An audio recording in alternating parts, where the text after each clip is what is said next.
You don't die in one day. You die slowly. Till udhana exists, there are tantric processes with which you could revive the body. Their underclothes, they must be burnt. Because otherwise, it becomes a habitation for various kinds of forces.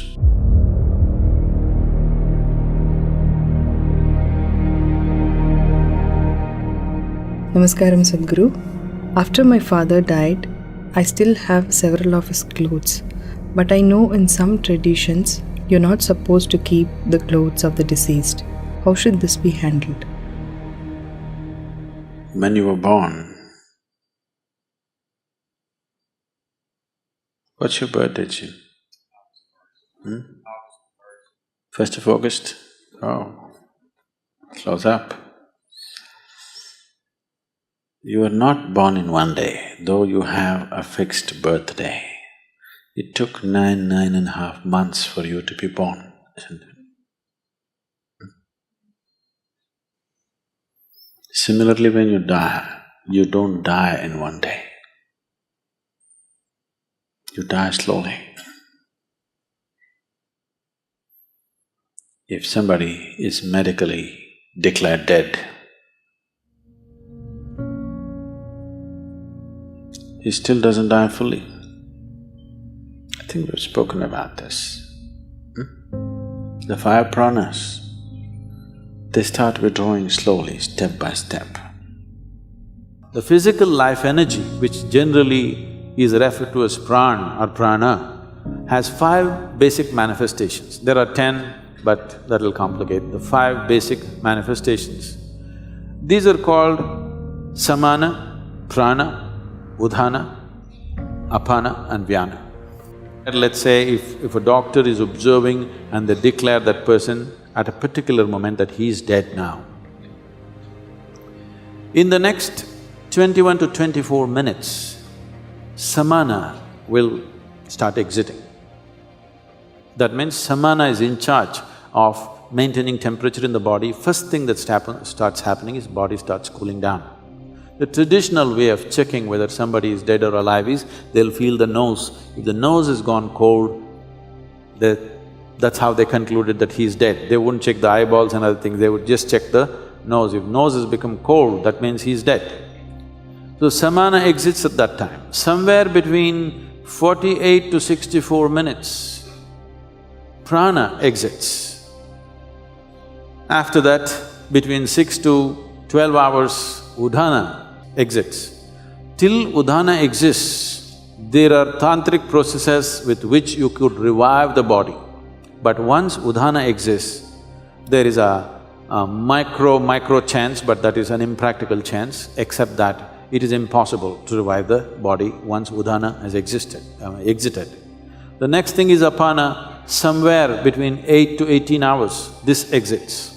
The vyana, which is the preservative nature of prana, will start exiting from beyond that.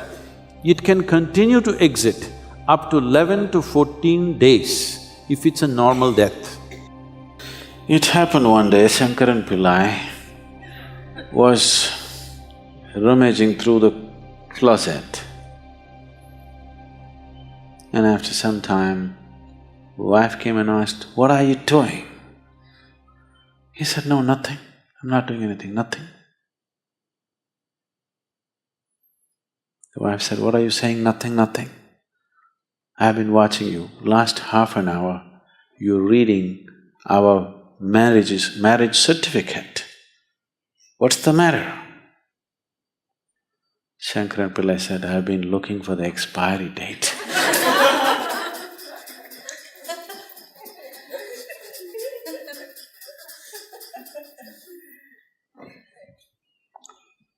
So though there may be an expiry date for one's death, one does not die in a day. It's a slow process. In fact, it's happening right now, slowly. By doing yoga, you may be putting up hurdles in the way of death. but not stoppers. Yes? Daily yoga you're doing, putting up some hurdles and slowing it down, but no stopper.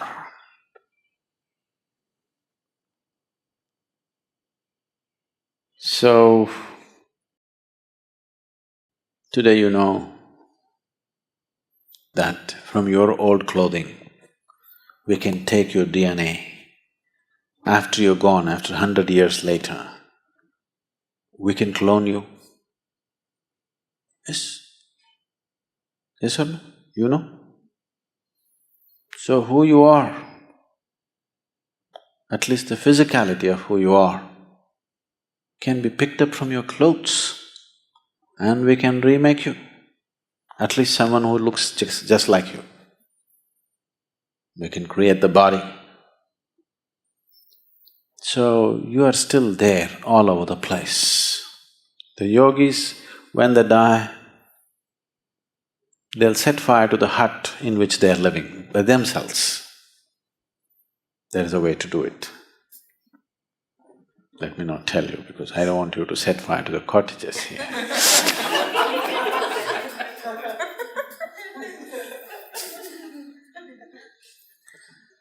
So they always set fire to the hut in which they are living because they don't want even a single molecule of DNA to hang around and live, because in some way your physical body is still hanging around. If they can recreate your body from that, obviously it's hanging around, isn't it?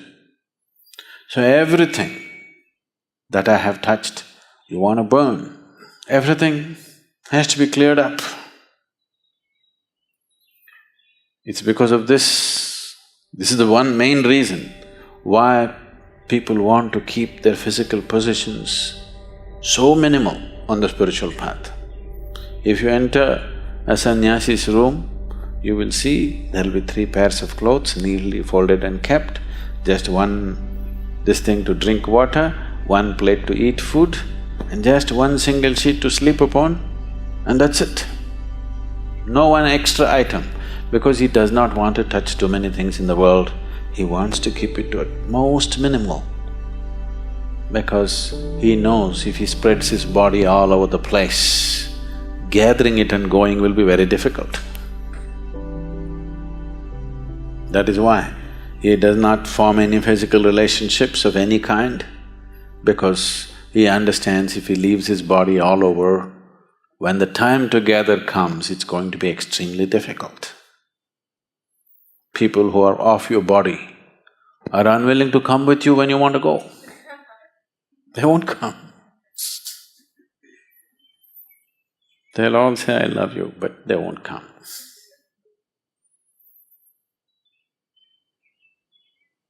So, when someone dies, depending upon who he is, accordingly these things must be handled. In today's world, when people have gathered enough clothing for 3 lifetimes, enough footwear for 10 lifetimes, burning all that would be sheer waste. And anyway, their way of existence and the way they exit is such, invariably they have to find root in this earth once again. No point burning all that. At least those things which are very closely, intimately involved with the body, like their underclothes and other things, must be burnt. They must be burnt.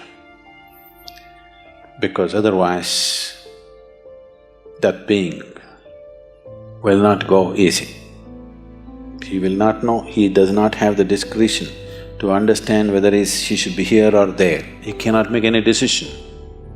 There's no decision-making capability because there's no discretion. Once the body is gone, the discretionary mind is gone. So there is no decision, only by tendency. There are too many things here which belong to the body, it just hangs around, particularly in the first few days.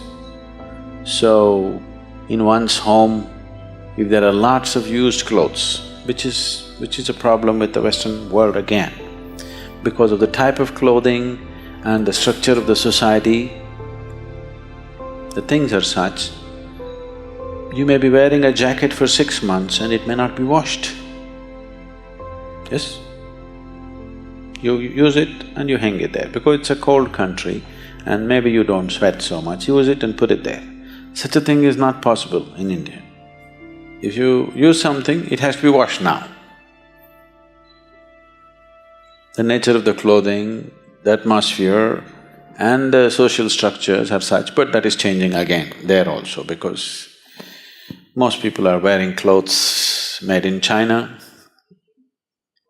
not anymore made in India. So, the type of clothing they are using, naturally they use it and hang it, they don't use it and wash it. All these things were taken care of, every aspect was handled, but we are losing it in a big way. Because these clothes are repeatedly used and hung there, you can actually experiment. Well, today the dogs are there. If you bring a police dog, if you put 1,000 jackets here and ask him to point out which is Jim's jacket, he will just go and point out. Yes? Not God, just a dog.